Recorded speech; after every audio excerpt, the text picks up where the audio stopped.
أعوذ بالله الشيطان الرجيم بسم الله الرحمن الرحيم والصلاة والسلام على أشرف المرسلين سيدنا محمد وعلى آله وصحبه أجمعين. السلام عليكم ورحمة الله وبركاته.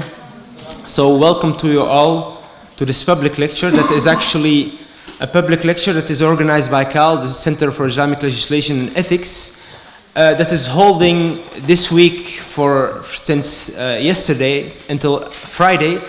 It's annual Granada Summer School. It's the 4th edition this year.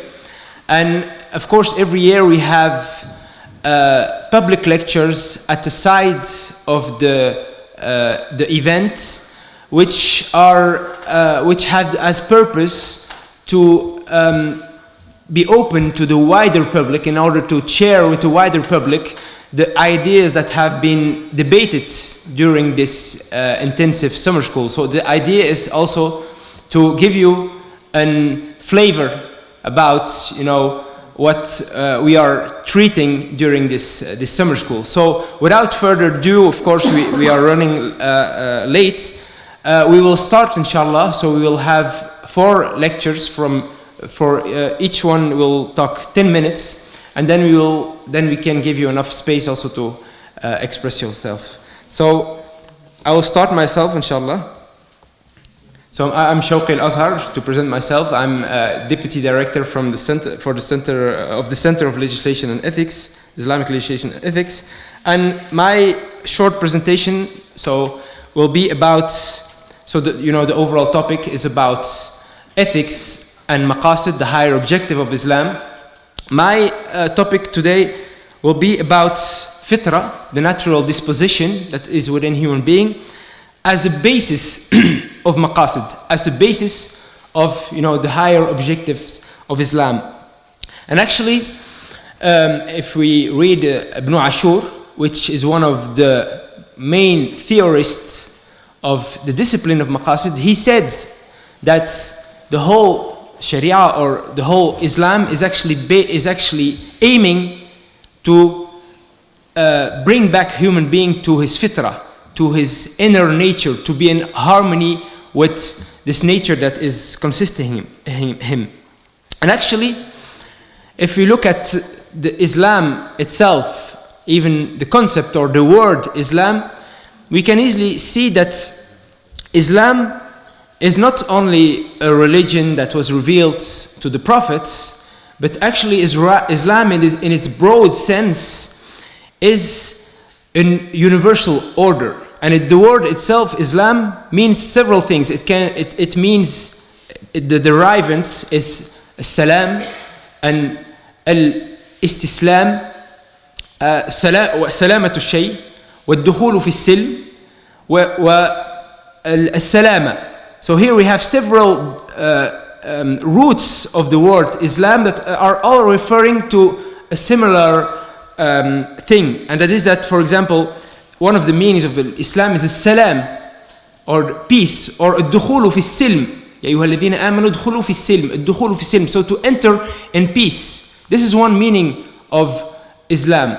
To enter in peace, of course, with yourself, with your environment, and also to be pure, salama, and also to surrender, al-istislam, to surrender yourself to the divine will. And here we can see that actually the whole universe is Muslim, in this sense that the whole universe is in peace. The universal order is an order where there is peace. The elements of the universe are in peace. They have peace. They are in peace with themselves. So they have an inner peace, and they are in peace with the other elements of the universe. And also, this peace makes that they are pure, and this is because they are surrendered to the divine will. So here, the whole universe is Muslim. And the Islam is the fact that they are, coping with the divine will and the divine objectives, which means that they are in peace with their nature. So the fitrah is everywhere. So Islam as a religion is actually a part of Islam as a universal order, because all of the elements of the universe are Muslim, so they are in peace with their self, and they have their own way to get to this peace. كُلٌّ قَدْ عَلِمَ صَلَاتَهُ وَتَسْبِيحَهُ. God says every element of the creation know exactly how to perform its worship. So they have their own way of worshiping God. And the way of a human being, so the human being was created like the other elements of the universe to worship God in order to be in peace with himself, in order to get back to his fitrah as an objective.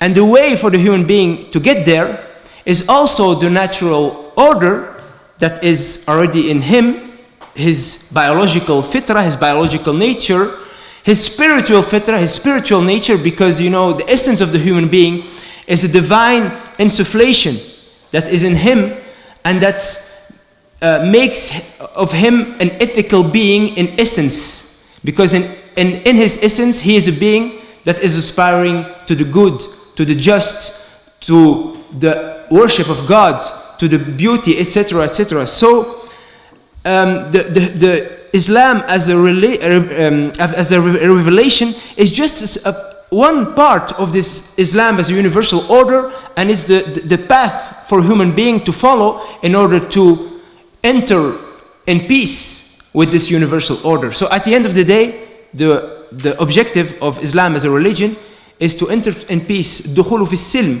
with yourself, and to enter in peace with the universal order, to be a part of this universal order. So this is the reality of fitrah. The human being is an ethical being by essence, because his essence is a divine insufflation. Now, of course, like you understood, Maqasid is a basis, or fitrah is the basis of the Maqasid, of the higher objective of Islam, because Islam as a revelation came only to enable human being to be who he already is. So the human being is already by his nature, worshipping God. He's already by his nature just, etc. But the problem is that some of these natural inclinations and aspirations, can be affected by the elements of his environment, because the difference between human and the other elements of the universe is that the human is carrying the amana, is carrying the trust, and this is a responsibility to cope with the divine will by his own effort. This is why he is on earth, is to be a mustakhlif,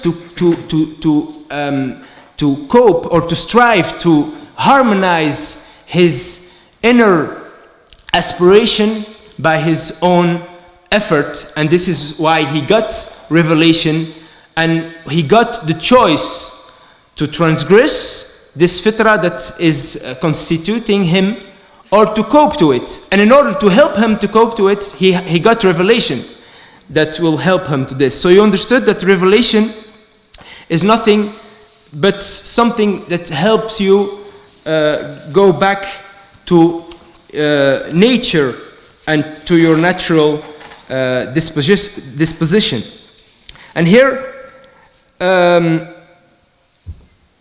the purpose here is to strive in order to make sure that all your inclinations are the right inclinations. It means that all your inclinations are not affected by the external factors. If your aspirations are not regulated and are not managed by you, it may be that one natural aspiration will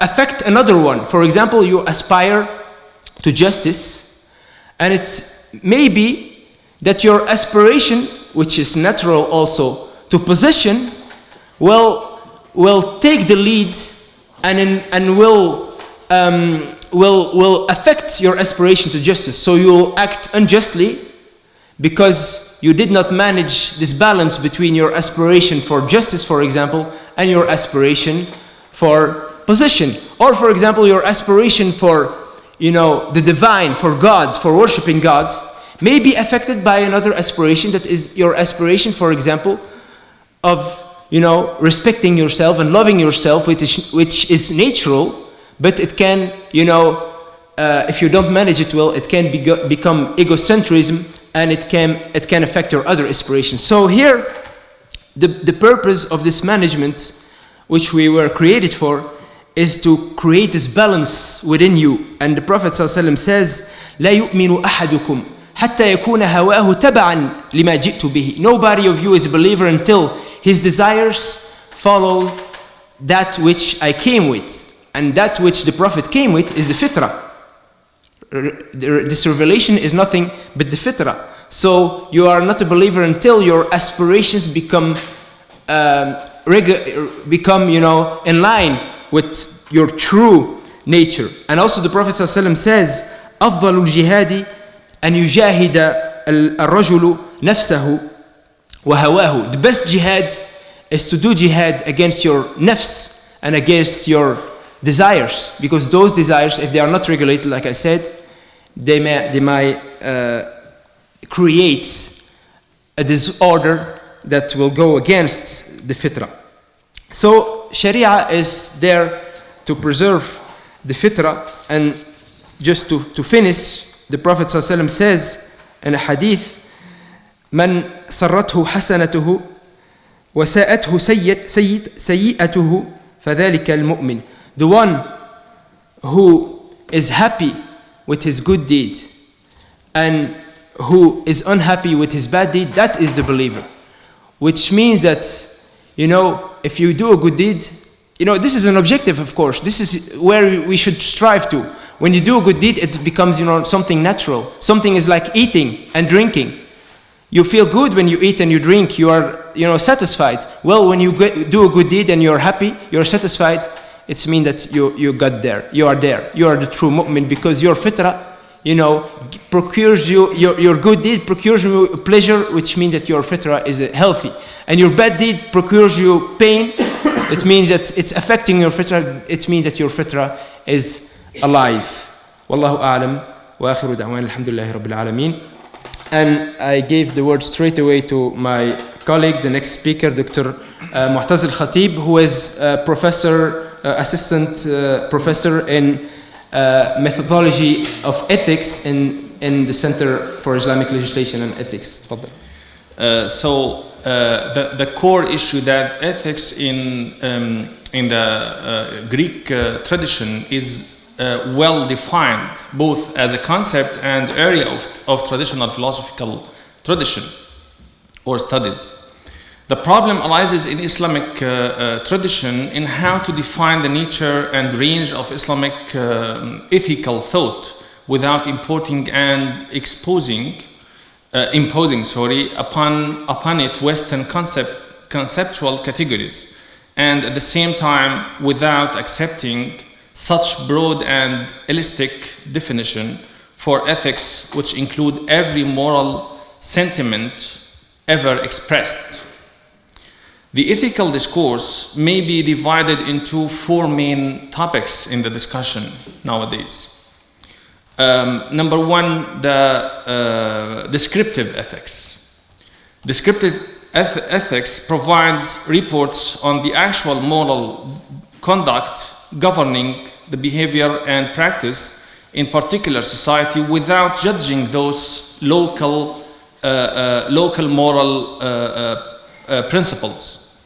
Number two, normative ethics. Normative ethics performs the descriptive and justificatory part of the ethical discussions, for it includes justification of suggested ethical conduct in specific conditions. There are a number of justifications of ethical conduct which are contingent upon the schools of ethics which involved in such discussions, including consequences, awaqib or ma'alat, or universality, promoted by Kant theory or deontology, or contract promoted by John Rawls, or divine command theory promoted by religious ethics in general, and natural laws promoted by naturalists. Number 3, meta-ethics. So we have descriptive ethics, normative ethics, and meta-ethics. Meta-ethics tries to provide answers to the essential questions like what does it mean? I mean, what's the meaning of good, the term of good, and how to distinguish between good and bad, and how to distinguish between moral and immoral. Number 4, applied ethics. Applied ethics is concerned with applying general ethical theories to specific issues in the pursuit of identification of moral values without regard to the justification of those ethical codes or the means to resolve the issues of ethical divergence. Historically speaking, the Western discourse on ethics has moved from a concern with meta-ethics, then to normative ethics, and then to applied ethics. Classical Islamic ethical discourses are indeed a rich intellectual and practical heritage, which were connected to the practice before the modern times. But the differences are like the following. Number 1, the practice was interconnected with the theory in the Islamic tradition in the classical times. And this is why the practice had a great role in the fiqh schools, the juristic schools. Number 2, there was no distinct discipline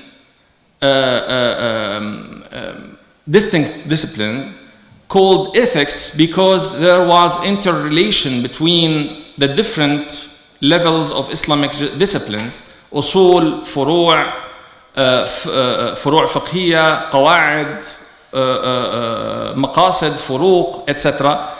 All these disciplines were established to keep the consistent norms dynamic and systematic. Number 3, the faqih, the jurist, Muslim jurist, was the legislator in the Islamic tradition. So not the state and not the political ruler. Number 4, while at the same time in the modern nation state we have this dichotomy between law and ethics.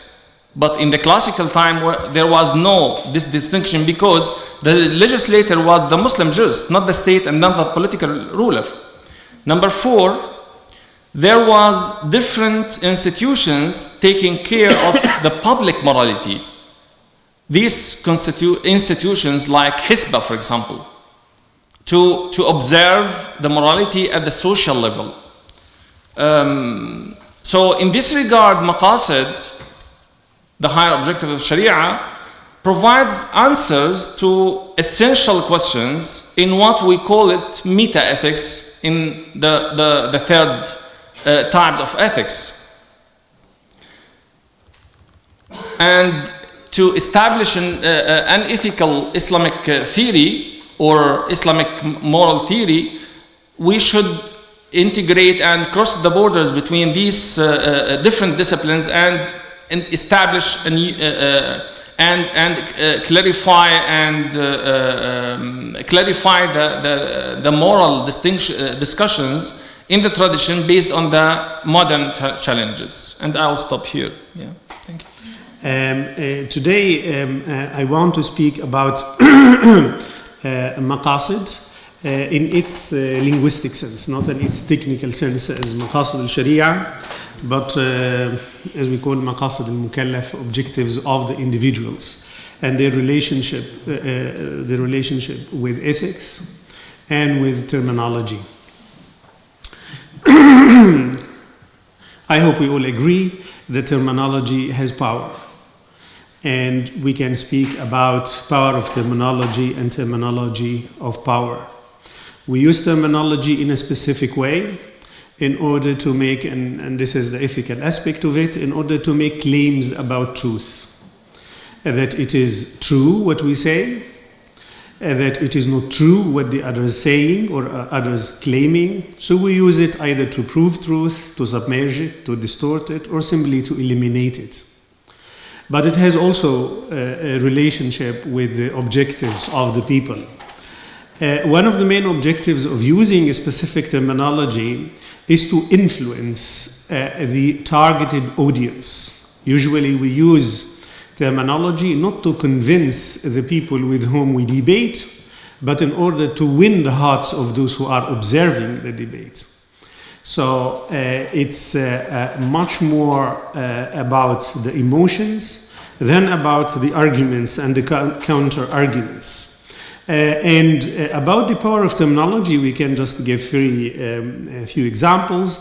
Like in the field of Islam and economics, if you use the term usury or riba, about the extra money you get when you put your money in the bank, if this extra money will be called usury or riba is something, if you call it interest or profit or fa'ida in Arabic is something else. You may speak about the same thing, but once you use different terminologies, they will make big difference.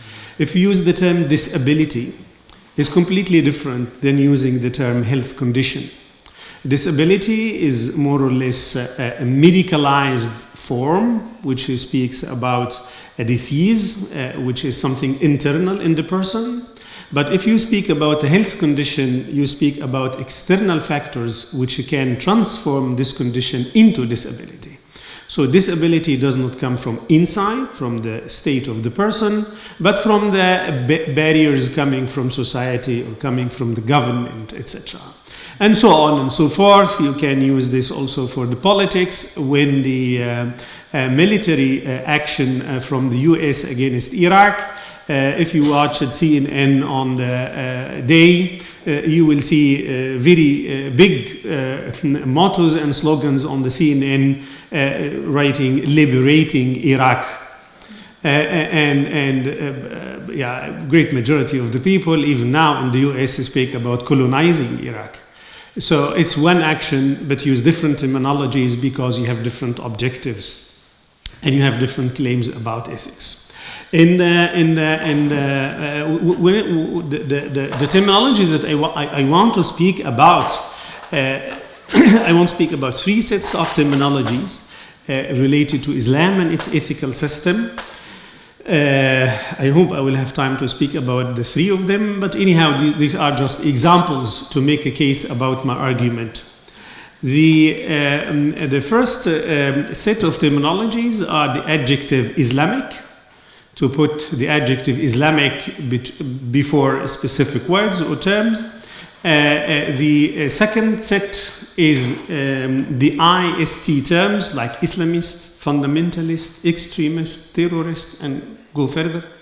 The third term, the most important one, is Sharia and its derivatives like Shara, Shara'a, etc.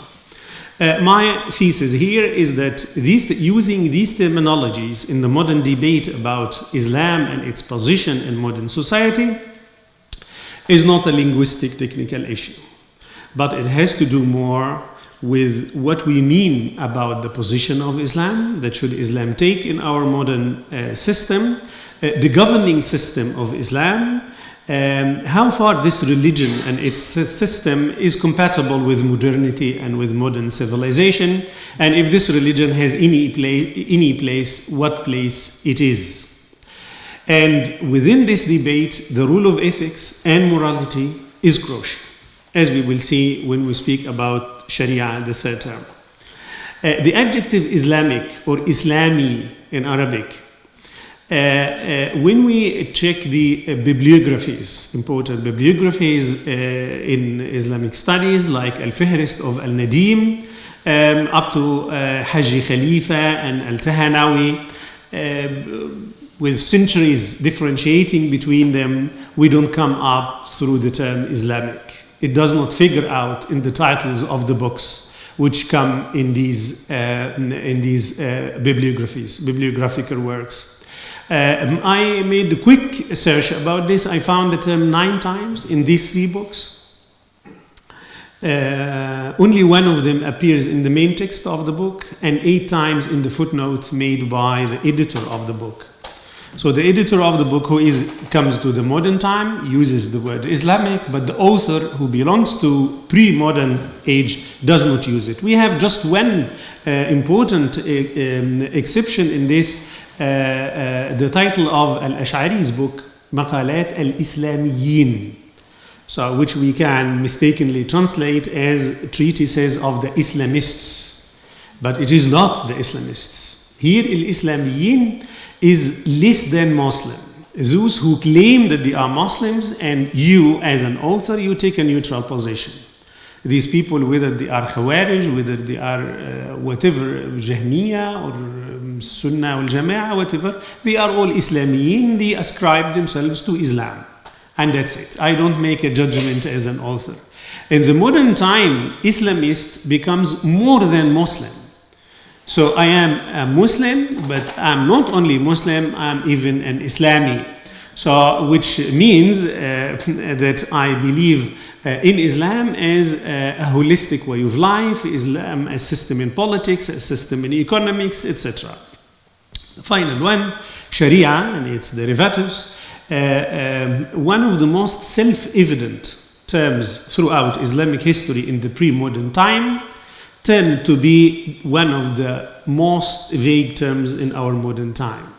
You hardly find any definition for Sharia in the pre-modern time. Nobody tries to define Sharia before, because it seems it was very self-evident.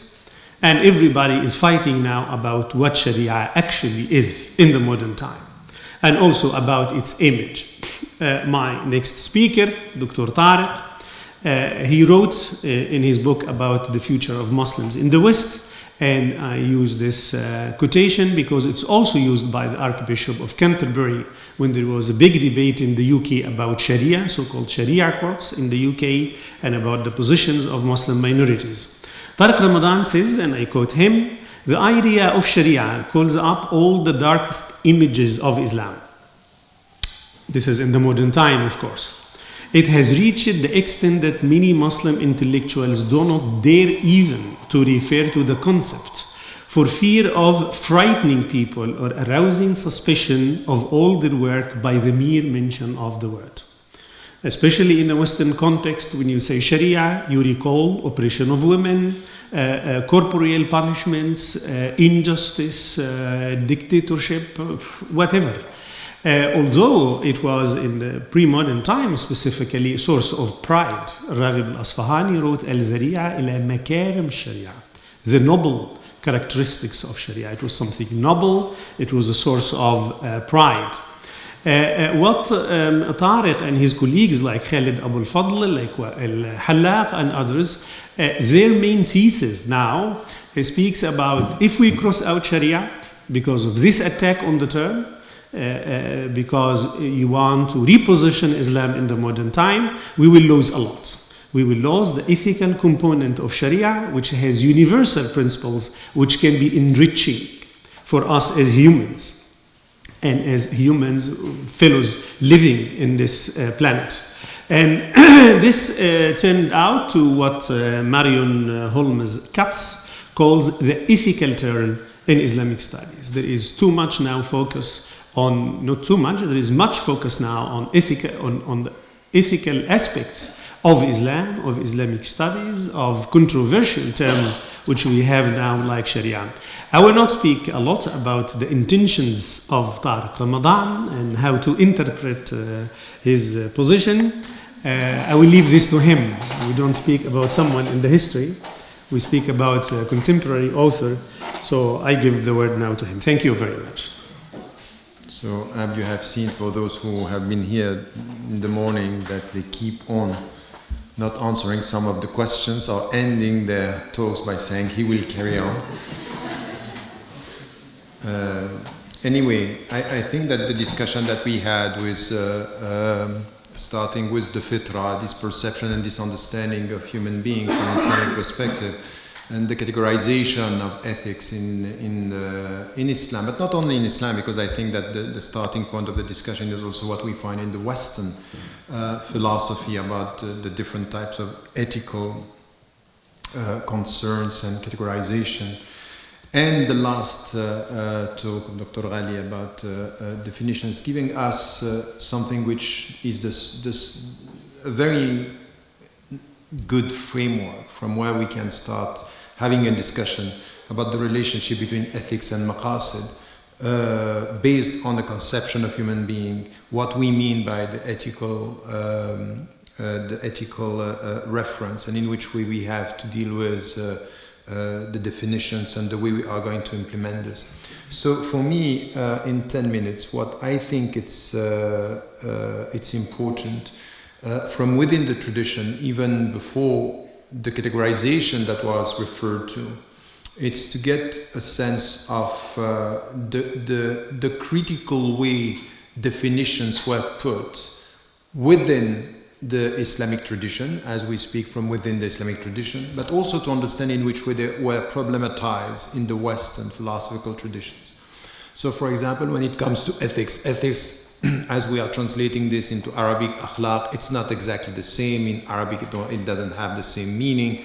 In the Western tradition, you have a very huge debate to the point that we have one of the central philosopher in the French tradition, but he was connected to the German tradition, connected to the British tradition, connected to the American tradition, is Paul Ricoeur, who was one of the most important ethicists of the last century, coming from the Protestant tradition and trying to get a sense based on his studies of the previous philosophers, asking, okay, when we speak about ethics and morality, what are we talking about, and what are the differences that we might find? And the differences could be the origin, where does it come from? Is it coming from a revelation? Is it coming from our common rationality? In which way this is constructed? In fact, what are the sources of our definition of what is good and what is bad? That's one question which is essential when it comes to the bad and the good, and when it comes to the right and the wrong, which is not exactly the same from values to norms, the good and the bad, and the right and the wrong,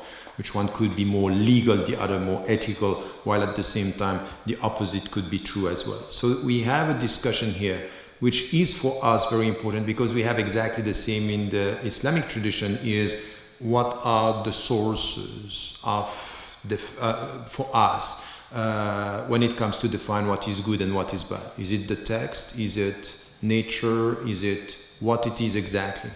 On this, the scholars, the fuqaha, or the philosophers, and the philosophers, when I'm talking about the philosophers, they are the falasifa, who have been influenced by the Greek tradition, but the mutakallimun, who have been from within the Islamic tradition, much more dealing with the Islamic references, while at the same time very much influenced by the Greek tradition as well, even though people are not acknowledging this. The Greek tradition is almost everywhere.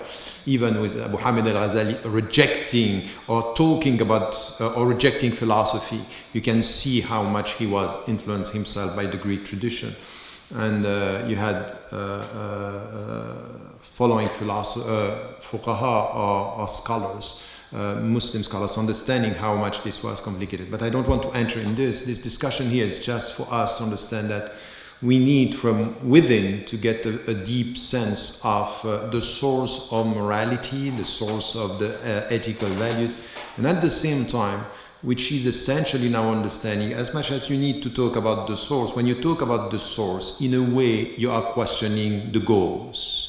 Where does it come from is telling you where you are heading in a way, which is not by accident. And everything in Tawheed is Inna lillahi wa inna ilayhi raji'un. He's the first, he's the last. So by questioning the source, it's saying it's coming from God. Even in your fitrah, what you are saying is that if it's in you at the beginning, it means that you have to do something with it for the end, for the goal, for the purpose. So there is something which has to do, if morality is at the beginning, it means that this is going to be part of the judgment at the end.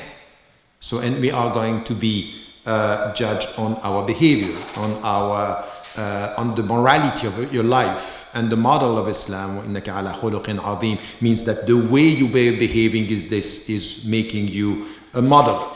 So morality has to do with connecting us to the source, and based on the way we are going to be judged at the end. It has to do with the meaning of life. So this is why at the end, if you come and you try to get a sense of al-Maqasid, al-Uliya, of course, what we had in the tradition is very much constructed out of the very practical discussion on Islamic law and jurisprudence. So mainly the mediation of fiqh, usul al-fiqh and maqasid is something that was based and produced in our tradition from an understanding of the legal, which I think for me it's problematic. It's why today the way we are dealing with the maqasid is not efficient enough. It's too wide. In fact, in order for the jurist to have some room or room to be dealing with the legal, the best is to have a very broad reference as to the higher objective that you are trying to achieve. And I would say that ethics is much more demanding than this. And in fact, because of what we are experiencing with the complex world and the complex scientific challenges that we have now, we can't answer the ethical questions by saying, you know what, at the end it's about protecting deen or religion, protecting a nafs, protecting the personal integrity or protecting progeny. It's too wide to be efficient if you don't get a sense that here you have to reconnect a sense of the practical ethical question, which in fact in the Western philosophy was also based on applied ethics. So applied ethics is something which is important, is how do you translate this into the specific fields. So I would say that if you reconnect this, the three main questions that we have when it comes to maqasid and ethics are always the same. The sources, what are the sources? What are the means that you are going to use to implement this in order to achieve which objectives? So, and both, even for the maqasid, the source to get the maqasid, the means to try to extract, and how you are going to implement. In both fields, you need to have the three things. And in fact, transversally, if you go to the Islamic tradition, you find scholars dealing with this in one way or another. Tahir ibn Ashur, for example, is somebody who is not coming straight from the legal. He is trying to extract something from another perception of the concept of human being, for example, which is quite interesting because he's adding something or criticizing a tradition and adding something from a philosophical viewpoint, and especially on the conception of human being and the universe as a whole. So having said this connection between the three main questions, I would say that when it comes to ethics and it comes to maqasid, I would say that there are four dimensions when it comes to us where we have to reconcile the two. The first one is the intimate life, is the spiritual life. It's inside. It's the relationship that we have with our heart, which we need to have something understanding what the Sufi tradition is reminding us. No way to come close to God if you don't reform the self. No way. So the whole journey, the whole life is come close to Him. يَتَقَرَّبُ إِلَيَّ. So this is what we have to do. So in fact, this is where on an ethical ground, how much do I have time still? I'm beyond my time. Still 40 seconds, that's good. So, shh. Listen. So it's so how we are with our own self. So it's in, and once again here there is a moral dimension, but is maqasid. It's what is the ultimate goal, the higher objective of your relationship with your own self. Which once again, for me, there is a central concept in Islam, which is liberation. Liberation from your own ego, liberation from the desires, coming back to the fitrah. It's a liberation. To come back to the self is liberating yourself from anything that could cover the self, which is the very meaning even of kufr, which is all these things. So this is one. The second is the individual. And the individual, so you have here morality and maqasid in the intimate life. As an individual, exactly the same. It's what is it going to be as an individual to have a moral life. It's, for example, the way you use your mind, the way you speak, power in the way, because knowledge is power. So at the individual level, you have exactly the same morality and you have as an individual, something which is very important is autonomy, social autonomy, or personal autonomy, intellectual autonomy. لا يكلف الله نفسا إلا وسعها means you are mukallaf. You have to do the job. You have to be autonomous, men and women. So the starting point of the discussion should be on this with men and women. If a society is not helping a woman to be autonomous, there is a problem, because the very meaning of being an individual before God is to be autonomous. Is you have to respond. Morality and maqasid at the individual level. At the social level, it starts with the family, interpersonal relationship, exactly the same. Morality in the way I'm going to deal with you, in the way I'm going to deal with trusting and not talking and not backbiting and all this. This is part of interpersonal, what we find in Surah Al-Hujarat. So this is exactly the point where interpersonal relationship, this is one thing which is important. Again, you have morality, and again, you have maqasid. So we need here to have something which is very specific. So to keep on repeating what deen, what nafs, well, that's not going to work. You have to be much more specific on what are the specific objectives in these specific realities and based on morality. And there is a fourth dimension, which is essential, which is also in Surah Al-Hujarat. You find it already when it has to do with the qawm, and that you cannot just insult and ridicule other people and other tribes. Why? Because there is international relationship. So there is morality between nations. There is morality and good and bad between nations in the way you are respecting each other. And this is this diversity which is based, this diversity is based on mutual knowledge. وجعلناكم شعوبا وقبائل لتعرفوا شعوب وقبائل, and all this, it's part of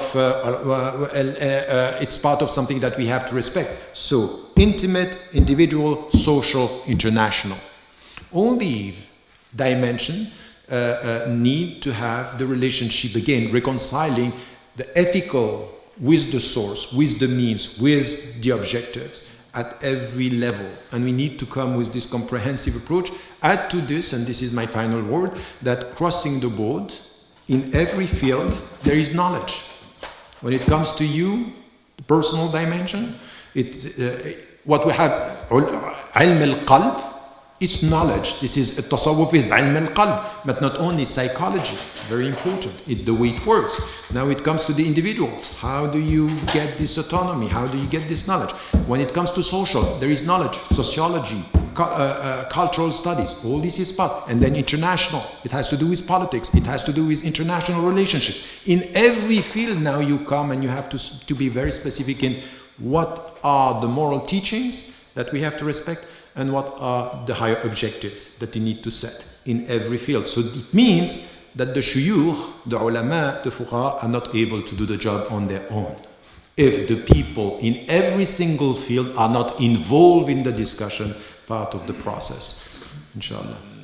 Regarding to the term of Sharia, I think we should be cautious dealing with the terminologies, because some terms are coming from the Western terminology, and some of them are coming from the classical terminology. So I think we cannot mix between two terminologies together, and then we will get lost. And the terms are not only just a matter of language, but it's a matter of conception and the worldview. So terminology is a part of the worldview. If you are talking about the modern times, so we have different worldview and different terminology. And the most important issue, that the translation from language to another. So in this case, you are not translating the terms as a linguistic issue, but you are translating the conception and the worldview behind these terms. And the other point, that the terms are part of the whole terminology. So we cannot select a specific term from its network of concepts and terms. So there is no single term works alone or isolated. So if we will go back to Sharia, for example, Sharia has different meaning during the history in the classical times, because Sharia became in the modern times as a part of the political Islam, as a political ideology. And this is why it became very popular in the 1980s, because it was taken by the political Islam to be as a political project to struggle for power in the Islamic world. For example, at that time there was a deep struggle between secularists and Islamists. So I'm sorry to use this IST, but this is what happened today. What happened in the contemporary discussions. So in this case, the problem that the Islamists reduced Sharia to Islamic jurisprudence, fiqh. I don't want to use jurisprudence even, because jurisprudence is a part of the modern times. Law, jurisprudence are part of the modern terminology. But in Islam, we have different terminology: fiqh, faqih, usuli, muhaddith, etc. So these terms are not the same when we translate them into English. Why I'm saying that? Because the problem that happened, Sharia was reduced to fiqh, and then fiqh was reduced to law. And there's a big difference between law and Sharia. Because with Sharia, we are talking about the huge worldview which is connected to Islam. And law is a part of the modern terminology, and it's separated from ethics, because ethical dimensions are not primary issue in the law in the modern nation state, while ethics is integrated, and you cannot separate ethics from fiqh and from Sharia. So this is the first difference between Sharia and what we call it now Islamic law. The second difference is that with Sharia we have various levels of ethical judgments, while with law we have only two terms: obligation or obligatory or prohibited. But with Sharia we have 5 levels to judge your action as a human being. With law there is just judgment on appearance on your action, but with Sharia we have judgment on inner and outer. With law we have, as I told you, there's a separation between ethics and the judgment on your action. But with Sharia we don't have this separation. With Sharia we have judgment in the worldly life and the day after. So, and they are connected together because there is a meaning behind, metaphysical meaning. But with law we only care about the worldly life. So, and there are other differences. I'm not going to take much time with this, but we have to differentiate and to be cautious dealing with the terminology. Thank you very much for helping me with this difficult question. And I hope also that the other colleagues will comment on this and help me in this regard. I will only speak about quick thoughts which I have developed. I didn't do rigorous research about this idea, but to the best of my knowledge and based on my readings so far, is that the term Sharia became so problematic and so controversial in the modern time. It was not like this before. And I think the factors which Dr. Muetaz referred to did play a role. You have a Muslim world heavily defeated in the 20th century, up to the second half of the 20th century, up to the moment of collective colonization. Almost all Muslim countries have been colonized. So there is a military defeat, cultural defeat, intellectual defeat. And this defeat is not only seen as defeat from the outsiders, whether they are Europeans, Orientalists, or whatever, but it is recognized from inside even. Malik bin Nabi spoke about قابلية الاستعمار. Our susceptibility to be colonized. We were ready to be colonized. So there was a problem. And then the question was raised, why did this happen? And some of the issues is that we use an outdated system.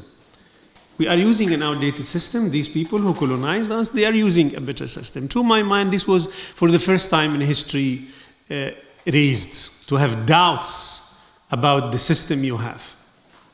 Some groups or some people thought that the only way to regain our independence is to regain control on our religion. And then they used the term Sharia. Why would Sharia be more relevant for us in the Muslim world than the other winning systems? Why? The answer is the Sharia is divine. These are man-made laws, and these are human endeavors, but Sharia is divine. So this will save us. And then we see, I think Sayyid Sabiq clearly mentioned in his Fiqh Sunnah this difference, that fiqh is like the law. It's human interpretation, but Sharia is divine.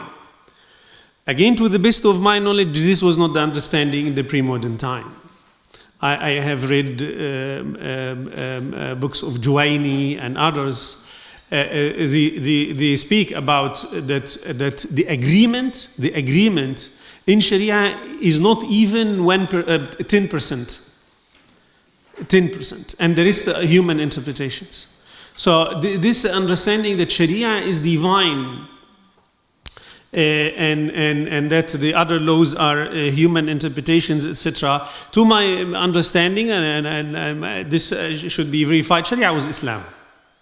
Sharia is the system, the whole system of Islam, the way to live according to Islam, in whatever way. This, whether it will be fiqh, whether it will be whatever. So in the modern time, because of being part of a political project, because of intellectual debate at the level of identity, who we are, how can we move forward, it became problematic.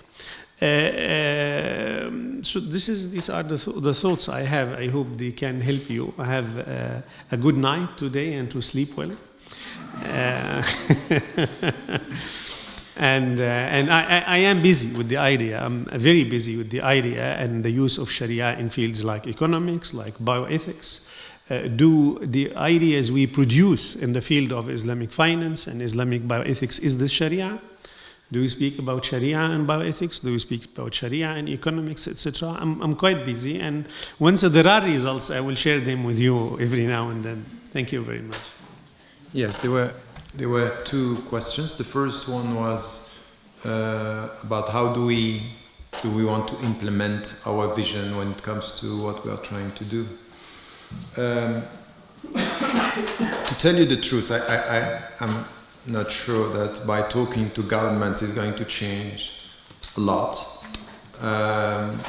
While I don't think that we have to avoid anything, we can talk to everybody. And I would say that with this vision, we have to talk to all the actors within a society.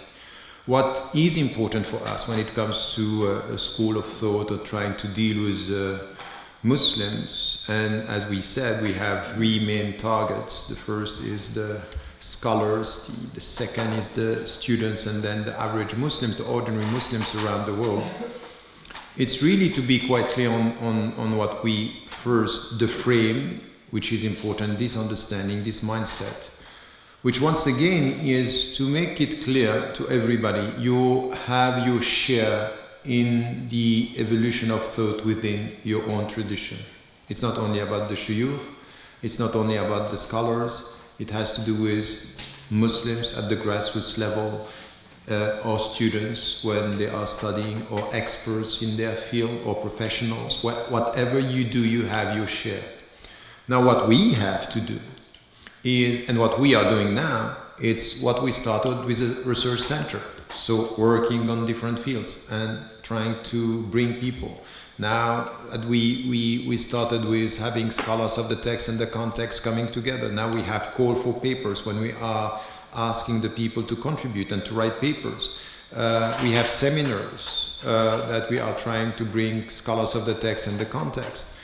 We are training. What we are doing with the summer school is having now participants and students working with us and sharing this and being throughout the world. What we all also are trying to do is at the highest academic level is to carry on our work. For example, by now having this agreement with Brill and having peer-reviewed papers on the first journal of Islamic ethics.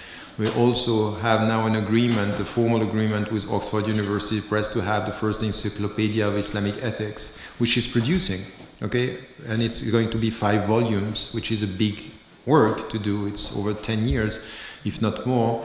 And then we also have now in the university in Qatar a master's where we are teaching ethics.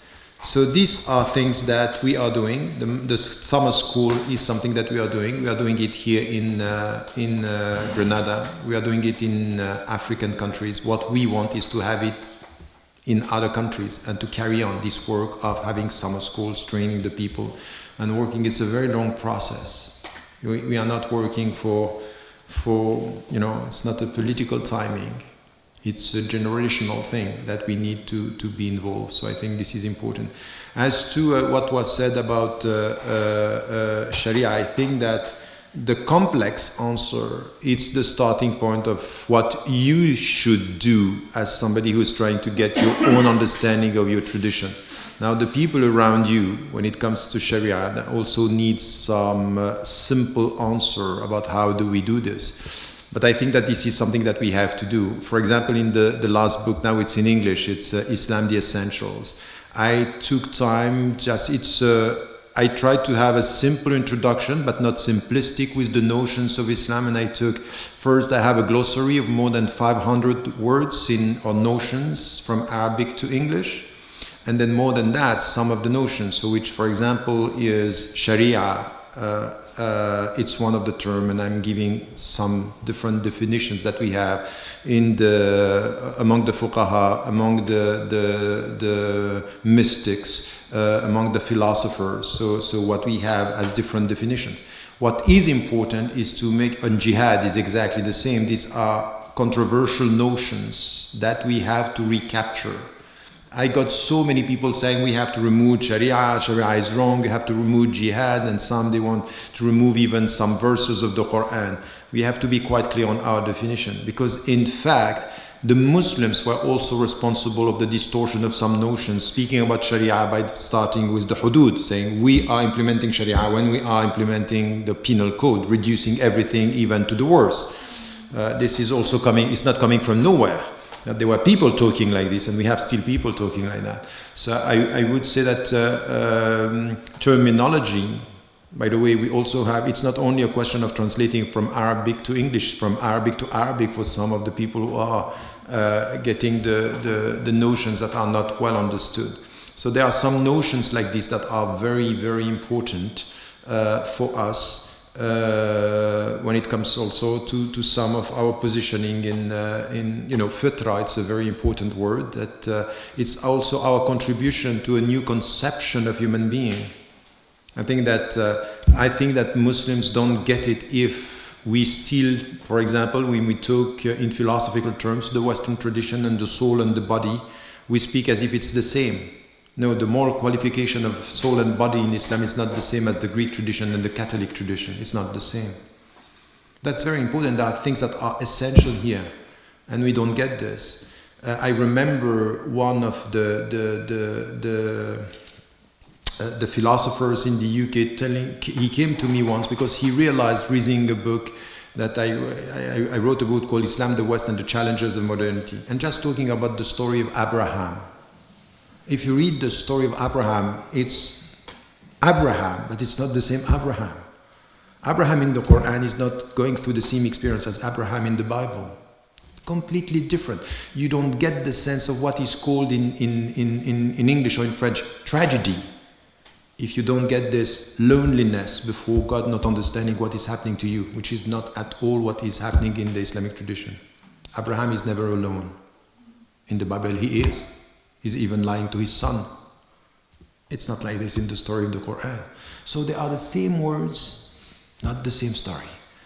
And our notion, Sharia and Jihad and all this, as Dr. Muetaz was saying, we have to put them in the whole system for the people to understand. And then you come with a very specific understanding of our notions here. But we cannot let the people, there are different ways of being colonized. Political colonization, space colonizations, terminological colonization. And we are the first to do that. I think there were two questions that were directed to me. First one about the angels, the verse where Allah subhanahu wa ta'ala says وَإِذْ قَالَ رَبُّكَ لِلْمَلَائِكَةِ إِنِّي جَاعِلٌ فِي الْأَرْضِ خَلِيفَةً قَالُوا أَتَجْعَلُ فِيهَا مَا يُفْسِدُ فِيهَا وَيَسْفِكُ الدِّمَاءَ. So here I will refer you to the tafsir of Ibn Ashur, who is handling this question and asking the same question that has been asked by the Mufassirun, by the scholars of tafsir before him. How come that the angels knew that human being will spread corruption and shed blood on earth? There are a lot of interpretations, but what is very interesting in Ibn Ashur is saying, he's saying actually they knew this because they knew what it meant to be a Khalifa. Allah is telling to the angels, I will place on earth a vicegerent, and they were surprised, because what does it mean to be a vicegerent? It means that Allah is delegating to you some part of something that is managed by Him. Allah is the Mudabbir, is the manager of the whole universe, and He will settle a Khalifa through which He will delegate this part of this management. Well, this Khalifa is not Allah, it's a human being. So, of course, the angels understood that while it's not Allah that will manage the earth, then He will not manage like Allah. So for sure, He will shed blood and He will spread corruption. So it has to do with their understanding of the notion of Khalifa. And it has not to do with their understanding of the fitrah, because it's not about the fitrah. It's about this notion. And all over the Quran and over the Sunnah, we see that human being is ethical in his essence, and bad is not from his essence. And for example, I refer you to a verse where Allah subhanahu wa ta'ala says, وَنَفْسٍ وَمَا سَوَّاهَا فَأَلْهَمَهَا فُجُورَهَا وَتَقْوَاهَا. Here Allah subhanahu wa ta'ala says that He made human being, He shaped him, سَوَّاهُ, He shaped him in a perfect form. So he's from his fitrah, he's aspiring to the good. فَأَلْهَمَهَا فُجُورَهَا وَتَقْوَاهَا. And here, al-fujur wa taqwa are not things that that things that are besides fitrah. The fujur and the des also are not from the fitrah, are not from the human nature that he aspires to the bad, but it's a corruption. So He gave the human being the ability to corrupt. فَأَلْهَمَهَا فُجُورَهَا. He gave him the ability to corrupt his fitrah. وَتَقْوَاهَا. He gave him the ability to enhance his fitrah. So taqwa is not something extra to the fitrah. It's an enhancement. It's going back to your fitrah. And al-fujur is it's not something that is in the fitrah and that is against good, but it's the ability of human being to go beyond this. So I think when you look at the text, and I mentioned several hadith where it said that human being is ethical by nature, and I think this is something that also have been developed by several scholars, like I mentioned before, Ibn Taymiyyah and Ibn Qayyim, and a lot of others. And the Prophet ﷺ says, for example, يُولَدُ الْمَوْلُودُ عَلَى الْفِطْرَةِ. Every human being is born, with the pure nature, the pure fitrah. And another hadith, like I mentioned before, also in Sahih Bukhari and Muslim, that is, amana is already in the heart of human being.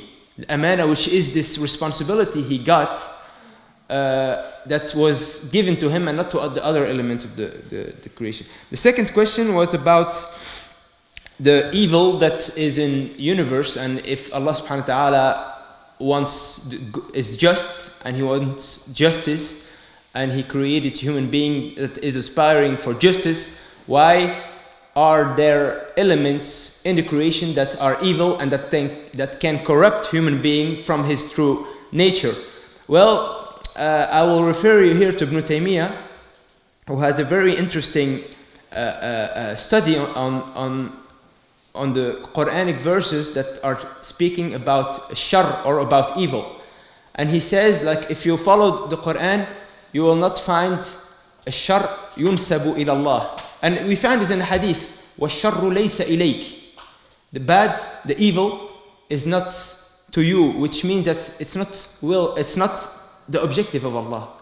الشَّرُّ لَيْسَ إِلَيْكِ. And Ibn Taymiyyah says, if you follow the Quran, you will see, I give you one example of a verse that says in Surah Hud, وَلَئِنْ أَذَقْنَا الْإِنسَانَ رَحْمَةً مِنَّا ثُمَّ نَزَعْنَاهَا مِنْهُ إِنَّهُ لَيَئُوسٌ كَفُورٌ وَلَئِنْ أَذَقْنَاهُ نَعْمَاءَ بَعْدَ ضَرَّاءَ مَسَّتْهُ وَلَئِنْ أَذَقْنَاهُ نَعْمَاءَ. So if we offer na'ma, so the good to a human being, بَعْدَ ضَرَّاءَ, after evil or after bad, مَسَّتْهُ, that the bad that has touched him. He didn't say, and this is all over the Quran.